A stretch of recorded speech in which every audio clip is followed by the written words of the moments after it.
Голубцыйды тек сорпадай ішіп жүрген кісілер осылай жасап көріңіздер, өте дәмді әрі сочный шығады. Алдымен тартылған еттің үстінен майдалап туралған пияз, үкіштен өткізілген сәбіз, күріш және укроп пен петрушканы қосамыз да, үстінен дәміне қарай тұз бен бұрышты саламыз. Жақсылап араластырып, тазартылған болгар бұрышының ішіне нығыздамай салып шығамыз.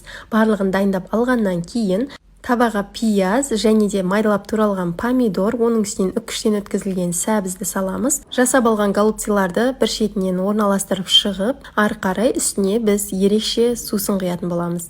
Ол бізде томат, қаймақ, су араласқан сусын. Жақсылап араластырып, үстінен құямыз және табаның астын қосып, қайнағанша қойып, ары қарай баяу отта пісіреміз. Міне достар, біздің голубцыларымыз дайын болды. Өте сочный әрі дәмді болып шығады. Голубцы сорпаға қараған өте дәмді, арасы осылай толықтай піседі. Рецепт ұнаса дәл қазір парақшама тіркеліп алыңыз.